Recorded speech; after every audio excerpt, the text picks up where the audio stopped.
Hello, it's Lauren from Wearing History. In this video, we're going to be walking through how to make a 1910s dress in half scale using paper and tape, but you will be sewing yours. This is what the original cover looked like, and this is what the back cover would look like. These were the only instructions you got, so it'll be easier to show you in paper and tape. I'd like to thank Charity Armstead for making the pattern from her collection available to us through Wearing History. And don't forget, you can use this tutorial for any 1910s dress with a lining. It doesn't need to be this particular pattern. To demonstrate this pattern, I've printed my pieces at 50% scale, so I'm doing it in half scale. I'm going to demo it in paper because it's going to be harder to show it in a full-size scale in fabric than it would in just paper. This will give you an idea of in what order things go together and the idea of layers without me having to sew an entire full dress for you. Now, these old patterns were really tricky, and a lot of times they had wonkiness that needs to be worked out. Do not be surprised. This is reproduced exactly from the period pattern. None of the lines have been changed. The outlines and the notches are all the same. So if you find that you get stuck in a spot, it's probably the period source material this was taken from. So just walk through really, really slowly. In this time period, patterns were stacked many on top of each other, so there would be a huge stack of tissue paper, and then they would be cut with a rotary blade or another type of method. So sometimes the perforations or the pieces could be off. That was just part of the pattern technology at the time. Now, I've reproduced this exactly as the period, so there might be some little things you have to do, but just go through it carefully. The illustration shows the dress with a shorter length. This is called, let's see, it says the shorter length, and it's perforated for a rounded outline. You can see the roundness here. And then it also is in regulation length, which would be the full length skirt. The shorter length is this rounded one. You can also make it even shorter than that. There's a 2-inch line that I've drawn on it. It's included in the instructions. The pieces have a distinctly pegged shape to the skirt. This is very uncommon as far as I have found in 1910s patterns. It tended to look narrower around the circumference than they really were, assuming that the final wearer would take it in as they wanted it to. So when you see those pieces, keep in mind that the top edge is going to be pleated, and you're going to see that in part of the demo. So this demo is for this particular pattern. However, most 1910s patterns with a foundation lining go together in this same way. So you'll be able to use this tutorial to show you the concept of how to use a foundation lining for any type of project that you might be doing. This one, we have pulled aside the foundation lining pieces first, including the shield and the high neck. If you see here on the illustration, there are options for high neck, square neck, round neck. That's this one right here. This is really, really common. It's also why it's so hard to give multiple sizes in this patterns of this time period, because once you get to a certain level, this just gets extremely confusing because all of the lines are very complicated. So let's start with the lining front.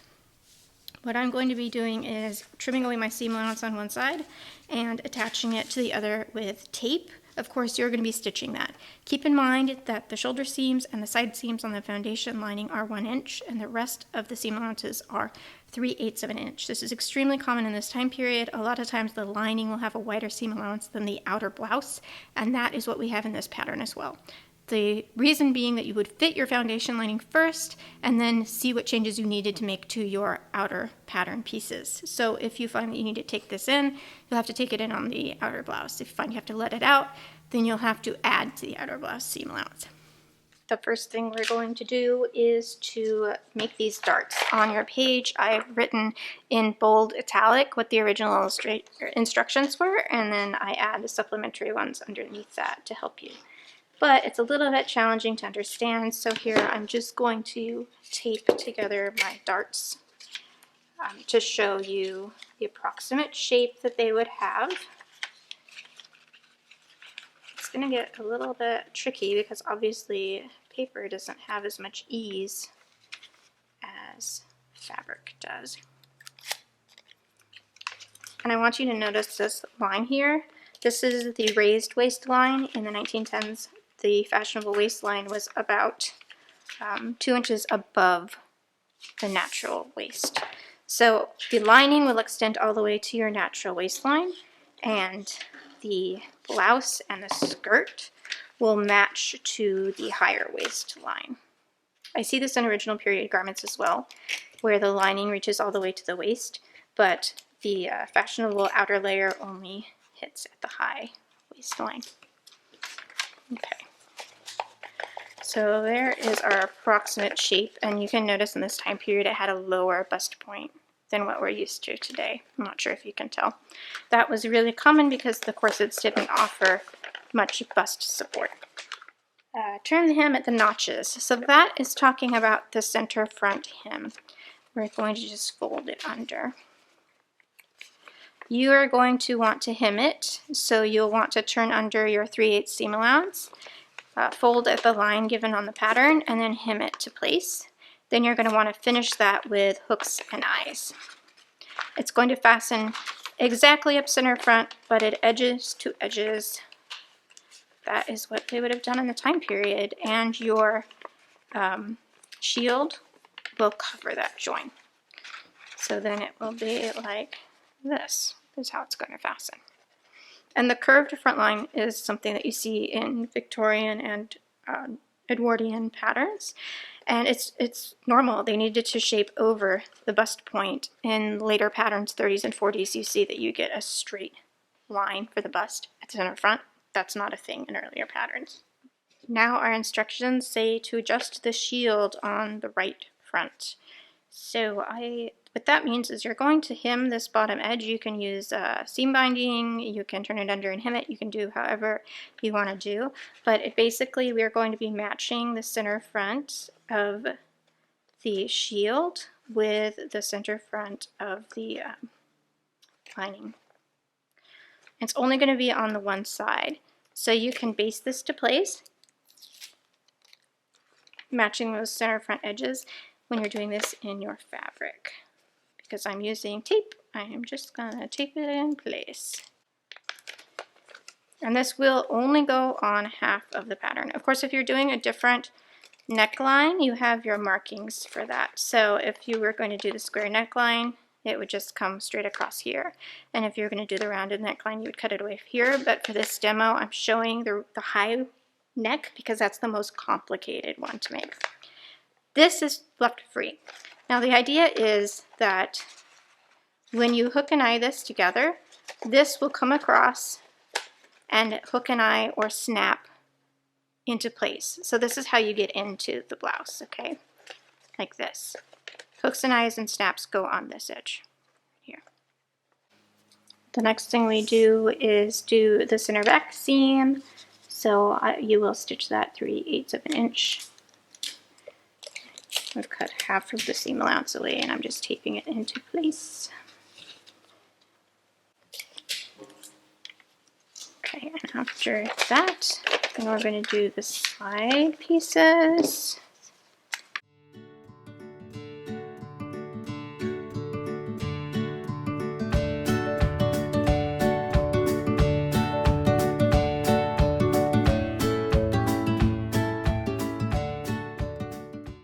Okay, here is the back all taped together like a center back seam and the two side seams. You can see that this edge is a little bit long. I made the decision to have it match down at the bottom edge and then have the excess here at the underarm. You may be able to ease this into your curve so that it gives you a little bit more ease there, but in paper I can't ease. So it has about 3/8 extended here. If it ends up in yours, you can just chop it there at the underarm. No one's ever going to see that edge. It says in the instructions that they want you to face this part at the neck to 1 inch below the dots, so you will make a facing towards the inside of the dots here. Or if you prefer, you can make the facing on the outside in the fashion fabric so that you don't see the lining at that point. So you're just going to pretend that this part of the neck is finished. After this, we attach the backs to the fronts. Like I said before, there is 1 inch seam allowance here at the sides and the shoulder seams.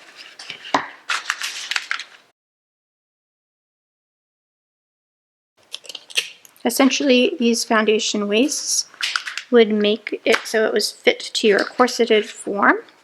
And then the dress will be mounted on top. That's how you get that really flowy look of the time period, but it's actually very structured, so nothing moves.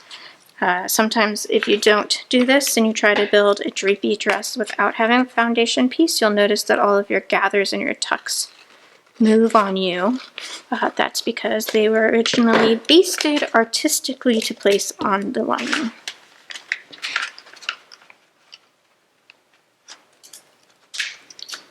Of course, not all dresses. There were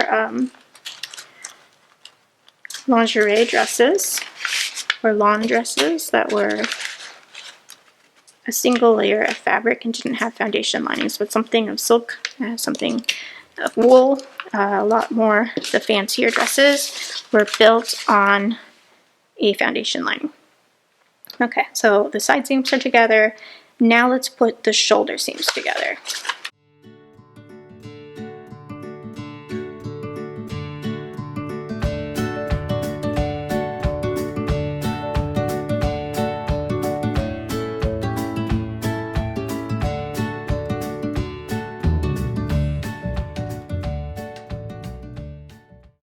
There's that one, and we have this shoulder seam. Leave the shoulder of the panel. Leave that free. We're not doing that yet. So this is just the lining front to the back.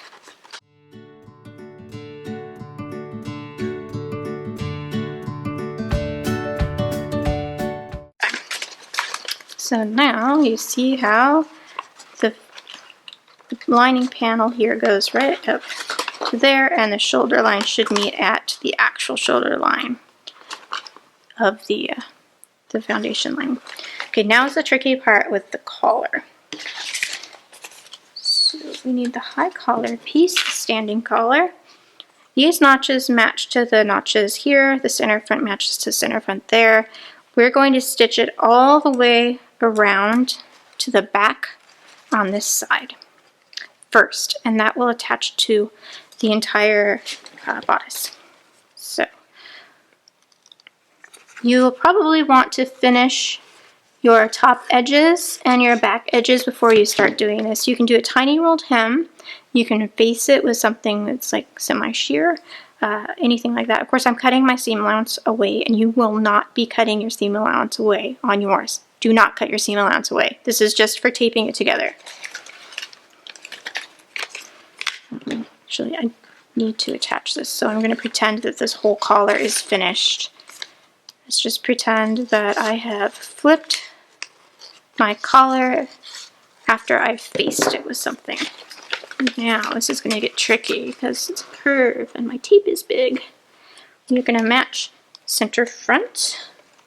Baste this in before you stitch it by machine. Trust me on this one. I've done these before and they're tricky. And it will come around to the side.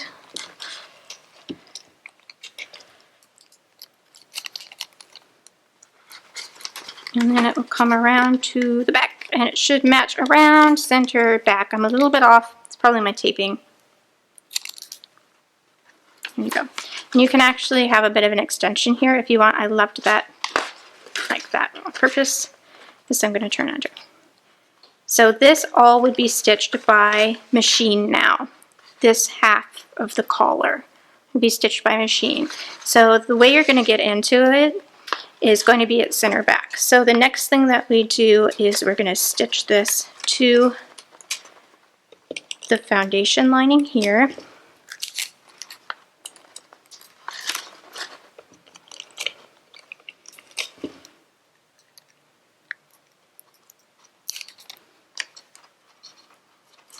Okay.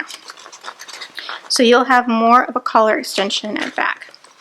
Do you see how the collar, this will be all one piece. There's your hem that you did, there's your hook and eyes. This will snap, and then this will hook an eye up here. This final piece of the collar comes around and will hook an eye at center back. So that is how you would get into your foundation lining. Let me do it one more time. This is it closed, open, you would undo the hooks here, undo the hooks here, undo the snaps here, and then your hook and eye would be up the center front. So to close it, one more time, hook up center front, bring this apart across and snap it into place, hook it up at the shoulder, and then bring this across and hook an eye at center back. That's how you get into your foundation lining. This is the most complicated part of putting a teens or Edwardian blouse together because no one really knows how they get into them. Now you know the secret in paper. All right, we're going to move on to the outer bodice now. So let's put this to the side. We're going to mount the outer bodice onto this next after that's done. I forgot to mention that now is the time you will want to finish the bottom hem of this lining, and you're going to want to finish your armholes. So I suggest using a bias facing on the inside, and you can check out my blog for tutorials about how to do a bias facing. So finish all of the edges, make sure this is completely finished and ready to mount your bodice onto, and then we'll continue with the outer bodice.